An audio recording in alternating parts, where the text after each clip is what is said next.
South India shopping mall festival and wedding celebrations సరికొత్త designs తో అద్భుతమైన కలెక్షన్.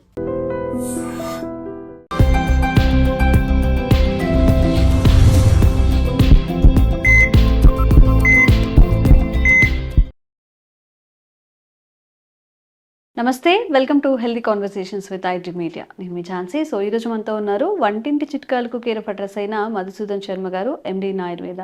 సో సార్ని అడిగి కంటి చూపుకి సంబంధించిన సమస్యలు, చాలామందికి ఏంటంటే దూరంగా ఉన్న వస్తువులు కనిపించవు, కొంతమందికి దగ్గరగా ఉన్న వస్తువులు కనిపించవు, కొంతమందికి బ్లర్గా కనిపిస్తూ ఉంటుంది. ఈ కంటికి వచ్చే ఎలాంటి ఇష్యూస్ అయినా కానీ మన ఆయుర్వేదంలో ఎలా తగ్గించుకోవచ్చు, దీని గురించి మాట్లాడదాము. నమస్తే సార్. నమస్తే.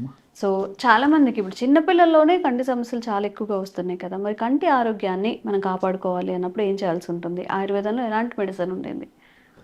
మీరు అన్నట్లు చిన్న వయసులోనే ఈ కంటి సమస్యలు, నేత్ర సమస్యలు, ఐ డిజార్డర్స్ మొదలవుతున్నాయమ్మా. పూర్వకాలము వయస్సు ఎక్కువ వచ్చినటువంటి వాళ్ళలో అంటే దేహధర్మ రీత్యా, వయోధర్మ రీత్యా సర్వసాధారణంగా 60 సంవత్సరాలు ఆ ప్రాంతం దాటిన తర్వాత కంటికి సంబంధించినటువంటి సమస్యలు ఎక్కువ శాతం మందిలో వచ్చేవమ్మా. కానీ ఈ రోజుల్లో వివిధ రకాల కారణాల రీత్యా చిన్న వయసు నుంచే ఈ కంటికి సంబంధించినటువంటి సమస్యలు, సో దగ్గర వస్తువులు కనిపించకపోవడము, దూరం వస్తువులు కనిపించడము, మీరు అన్నట్లు బ్లర్గా ఉండడము, అదేవిధంగా ఈ కంటికి సంబంధించినటువంటి అనేక రకాలైన ఇతర జబ్బులు రావడము, అదే ఇట్లా రకరకాలుగా ఈ యొక్క కంటికి సంబంధించిన సమస్యలు కలుగుతుంటాయమ్మా. సో దీనికి కారణం ఏంటంటే ఆహారపరమైన లోపాలమ్మా. చిన్నప్పటి నుంచే మరి చిన్నపిల్లలకి fast foods, junk foods, bakery foods విపరీతంగా విచ్చలవిడిగా తినేటట్టు అలవాటు చేయడం ఒక ప్రధానమైన కారణం అయితే, ఆ యొక్క ఆహార పదార్థాల యొక్క ప్రభావం కంటి మీద పడి ఆ కళ్ళు అనారోగ్యంగా తయారేందుకు కారణమవుతుంటాయి. దీనికి తోడు మరి కంటి మీద విపరీతమైన ఒత్తిడి పడుతుందమ్మా. ముఖ్యంగా చిన్నపిల్లల్లో మరి ఇంచుమించు 3 సంవత్సరాల నుంచే స్కూల్కి అలవాటు చేసేటువంటి పరిస్థితి ఏర్పడింది. సో స్కూల్లో కంటికి ప్రెషరు, ఇంటికి వచ్చిన తర్వాత హోంవర్క్ అనో మరొకటనో కంటికి ప్రెషరు, వీటికి తోడు మరి చిన్నపిల్లలు వాళ్ళు ఏదైనా పలకనప్పుడు కానీ, వాళ్ళు మొండికి పడినప్పుడు కానీ, వాళ్ళు ఏడ్చినప్పుడు కానీ, తల్లిదండ్రుల మాట విననప్పుడు ఏం చేస్తారంటే వీళ్ళు సెల్ దగ్గర పెట్టేసేసి మరి 1-2 సంవత్సరాల పిల్లల నుంచే సెల్ ఫోన్ అలవాటు చేసేటువంటి సంస్కృతి, పాశ్చాత్య సంస్కృతి కూడా విపరీతంగా పెరిగిపోయిందమ్మా. దీనివల్ల మరి కంటి గ్రోత్ సరిగ్గా లేకుండా కంటి నరాలు క్రమక్రమంగా ఆశించిన స్థాయిలో దృఢపడకుండా వీక్నెస్ వచ్చేసి ఆ యొక్క ప్రభావం చేతనే కంటి జబ్బులు వచ్చేటువంటి పరిస్థితి ఏర్పడుతుందమ్మా. మరి కాబట్టి ఏంటంటే ఆహారపరమైన జాగ్రత్తలు తీసుకోవడం పాటు పిల్లలకు కూడా మరి ఎంత ఒత్తిడి అవసరమో అంతవరకు పెట్టాలి. కానీ ఆ కంటికి సంబంధించి మరి కంప్లీట్గా మరి ఉదయం నుంచి సాయంత్రం దాకా స్కూలు, తర్వాత ఇల్లు, వీటన్నిటికి తోడు మరి నేను చెప్పినట్టు ముఖ్యంగా ఈ సెల్ ఫోన్స్, కంప్యూటర్సు, టీవీసు, వీటికి సంబంధించినటువంటి ఇది అవసరాన్ని బట్టి కొద్దో గొప్ప వీటిని ఉపయోగించుకోవచ్చు. కానీ గ్యాడ్జెట్స్ కానీ ఇట్లాంటివి మరి ఎక్కువ శాతంలో మాత్రం వాడము మంచిది కదమ్మా. సో ఇది చాలా వరకు పెద్దల వరకు కూడా వర్తిస్తుందమ్మా. సో ఎక్సెస్ స్టైన్ అయినప్పుడు దాని యొక్క ప్రభావం ఉంటుంది. ఇంతకుముందే చెప్పినట్టు వయస్సులో వచ్చినప్పుడు అయితే వయోధర్మమ్మా, మరి చిన్న వయస్సులో వస్తే అది అనారోగ్యమే. సో అలాంటి సమస్యలు ఉన్నప్పుడు మరి రాకుండా ఉండేందుకు, ఒకవేళ వచ్చిన తర్వాత మరి ముదరకుండా ఉండేందుకు సర్వసాధారణంగా మనకు దొరికేటువంటి ఆహార పదార్థాలు అంటే ఈ క్యారెట్ గడ్డలు తినడం అలవాటు చేసుకోవాలమ్మా.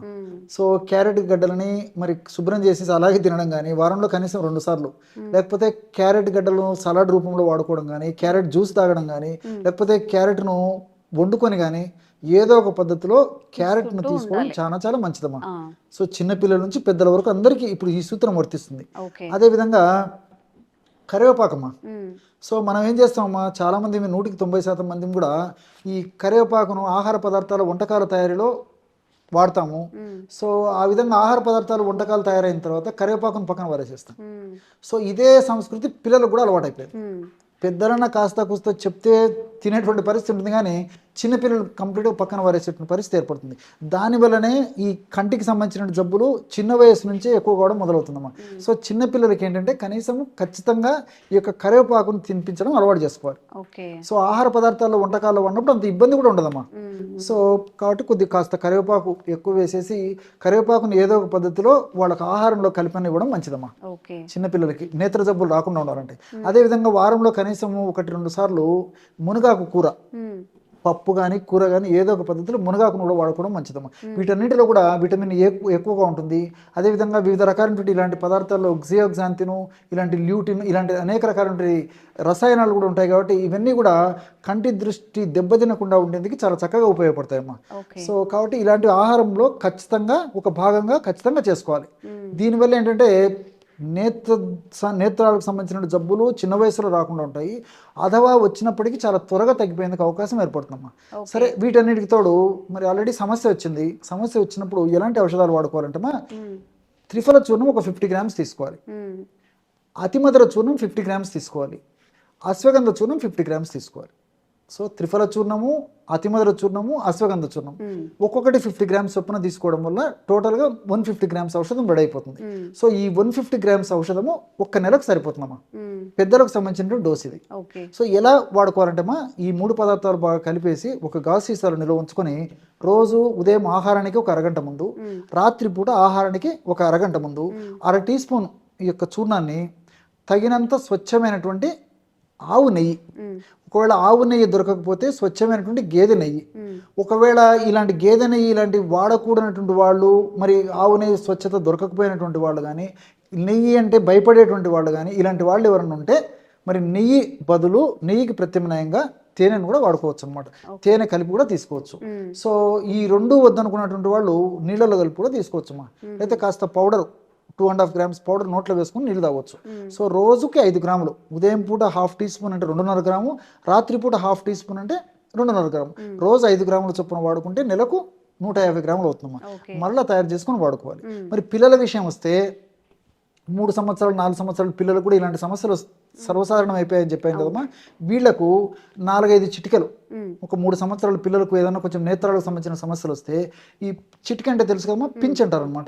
సో 4 లేదా 5 చిటికలు ఆ యొక్క 3 పదార్థాలు కలిపి తయారు చేసుకున్నటువంటి చూర్ణాన్ని స్వచ్ఛమైనటువంటి నెయ్యి కానీ స్వచ్ఛమైనటువంటి తేనెతో కానీ కలిపేసి రెగ్యులర్గా ఇవ్వాలన్నమాట.